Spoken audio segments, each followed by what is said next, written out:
नमस्कार, हमारे चैनल में आपका हार्दिक स्वागत है। एक बार भगवान के मन में आया कि आज गोपियों को अपना ऐश्वर्य दिखाना चाहिए। ये सोचकर जब भगवान निकुंज में बैठे थे और गोपियां उनसे मिलने आ रही थीं, तब भगवान कृष्ण विष्णु के रूप 4 भुजाएं प्रकट करके बैठ गए, जिनके हाथों में शंख, चक्र, गदा, पद्म था।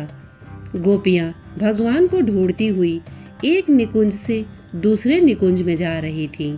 तभी उस निकुंज में आई जहां भगवान बैठे हुए थे।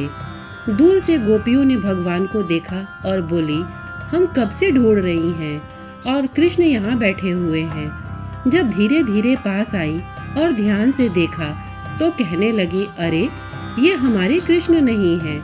इनकी सूरत तो कृष्ण की ही तरह है, परंतु इनकी तो 4 भुजाएं हैं। ये तो वैकुंठवासी विष्णु हैं।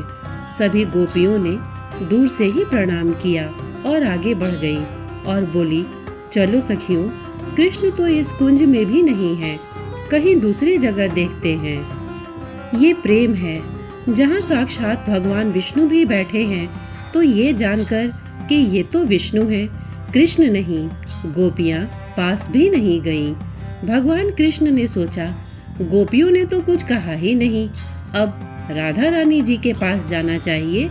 ये सोचकर भगवान कृष्ण वैसे ही विष्णु के रूप में उस निकुंज में जाने लगे जहाँ राधा रानी बैठी हुई थी। दूर से ही भगवान ने देखा राधा रानी जी अकेले बैठी हुई हैं, तो सोचने लगे, राधा को अपना ये ऐश्वर्य दिखाता हूँ, और धीरे धीरे उस ओर जाने लगे।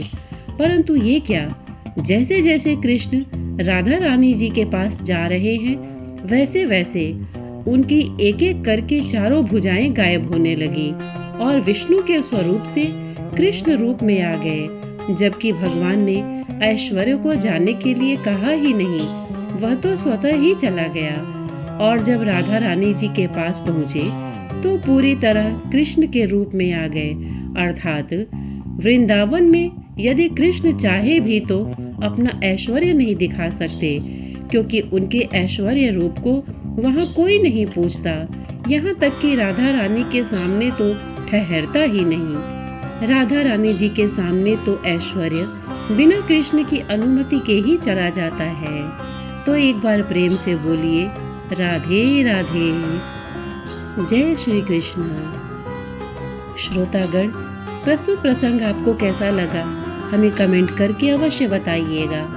साथ ही इतने धैर्य से इसे सुनने के लिए आपने अपना बहुमूल्य समय दिया, इसके लिए आपका बहुत बहुत धन्यवाद। नमस्कार।